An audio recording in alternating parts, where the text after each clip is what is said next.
Morning, everyone. Kalimera from Cyprus.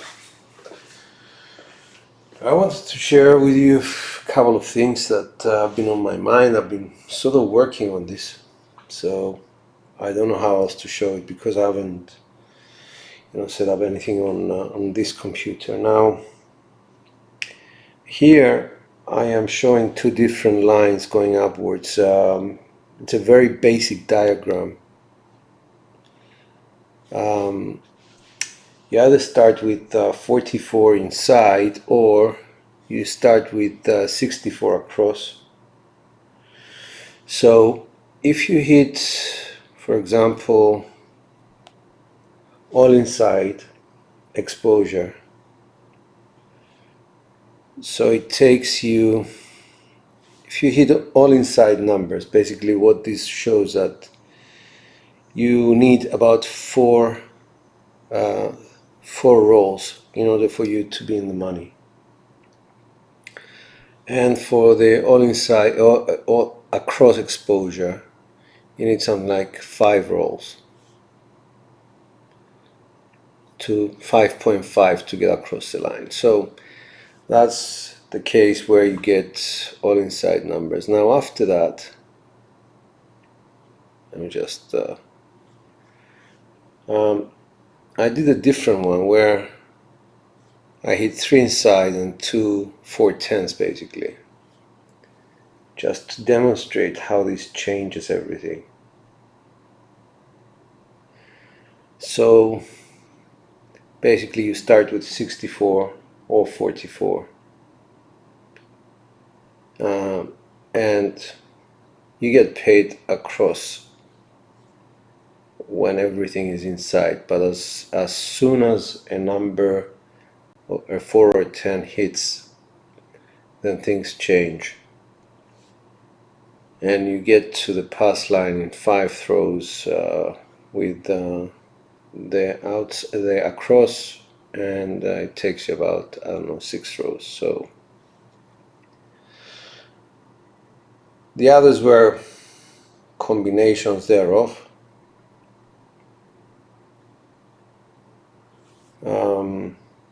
Again, you see, it's becoming advantageous to play across. So what I'm going to do today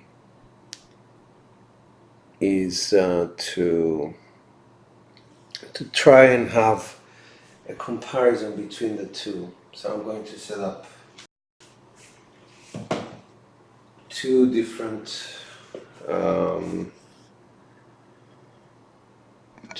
bets, one across, one inside, and I will be doing it I don't know, on a table which has 25 minimum. So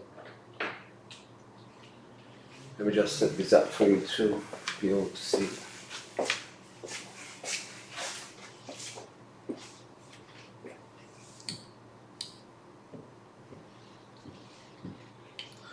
And then we have just the inside. It's more of a proof of concept than anything else.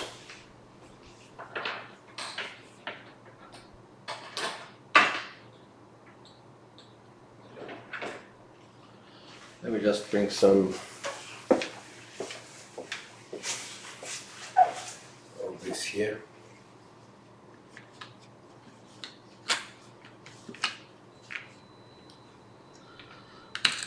Six and 8.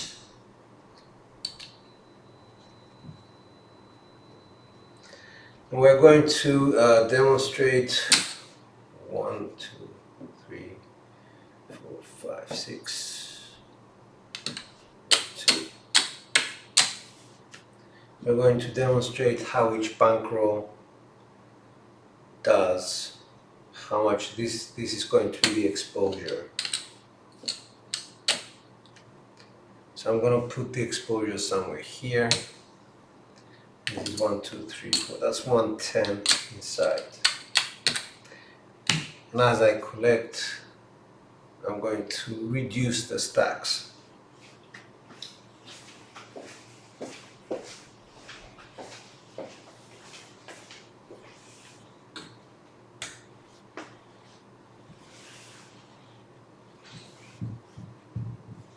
is going to be over a roll of 5 or 6 or 7 throws, so that we are able to see whether it makes any sense.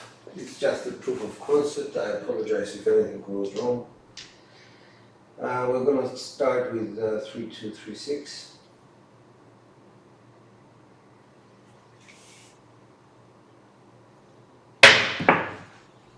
Bets are working, by the way.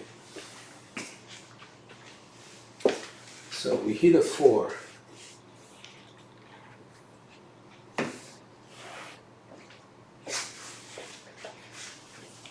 That's our point. Now the 4 gets paid 25, 50, 45. So let's do 20.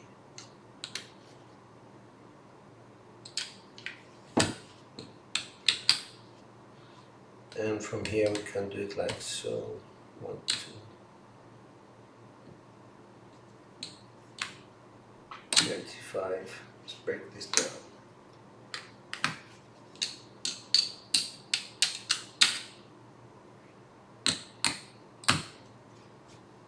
$45 is down, so this is the stack.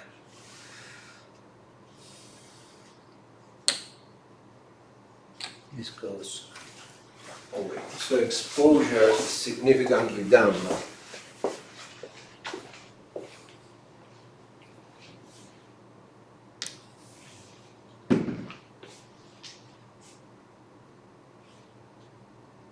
Three, 2, 3, 6.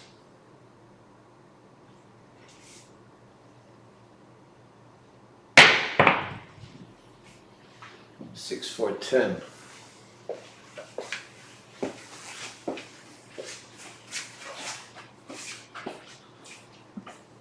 This gets paid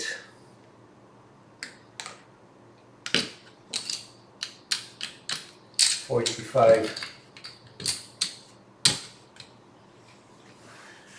And our stack again goes down. I need to change again. Sorry. It's,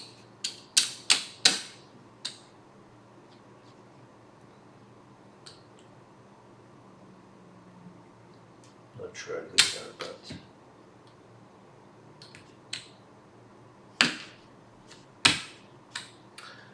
so you can already see that the stack here is significantly down to 20, 50, 60, 70, and this is still at 110. And that's just in 2 hits.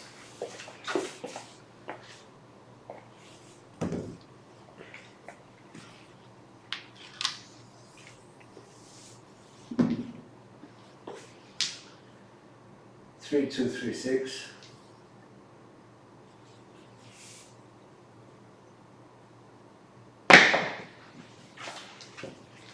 That's 3 craps, does nothing.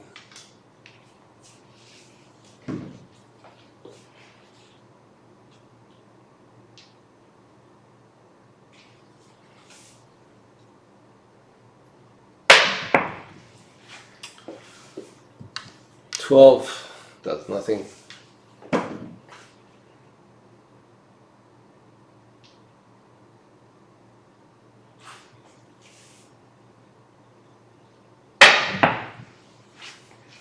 Three craps does nothing.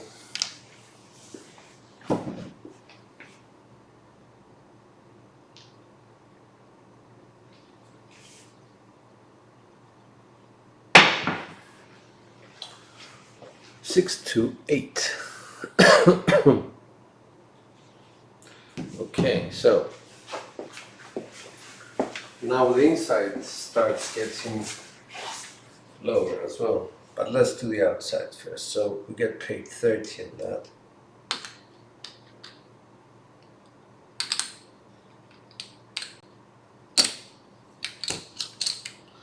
And we get paid 30 on that. Right. 35. Lowers the stack, and it throws this stack.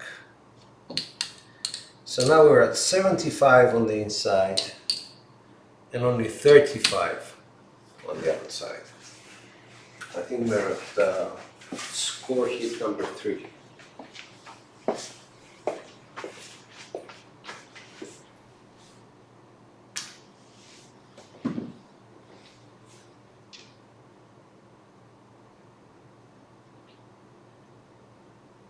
Three, 2, 3, 6.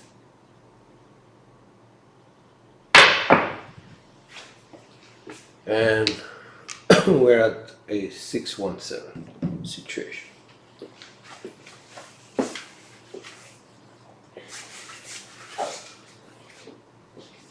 So basically, we have lost the exposure to the table at the time. For the inside was 75. The exposure to the table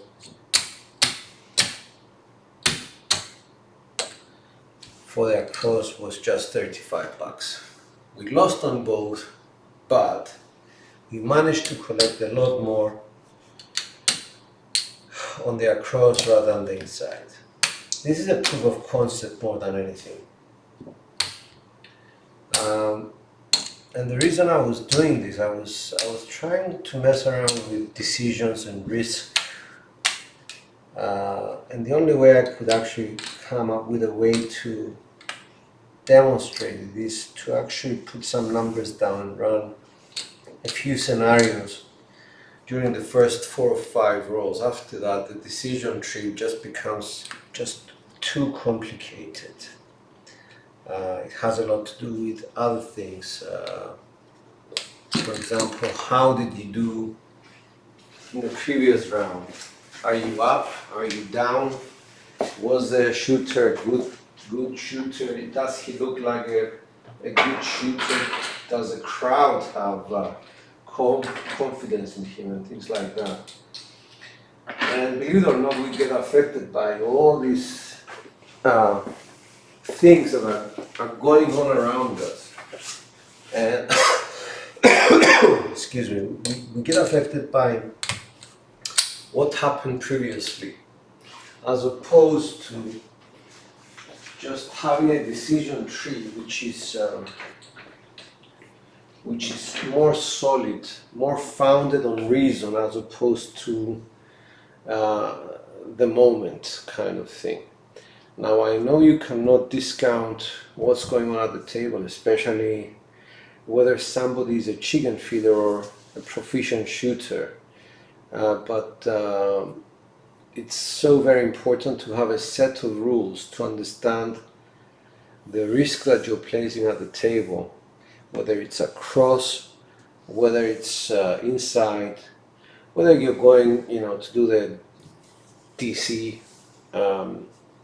You need to have a set of rules which are solid. You need to have a set of rules which, after, let's say, roll 5, you know what happens next, because the first 5 decisions are extremely important. These are the decisions that are going to put you in or out of money.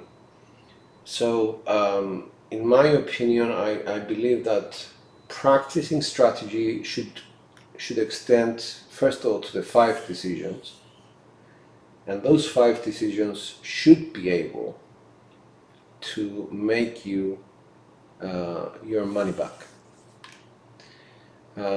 Obviously you don't have any control over it, but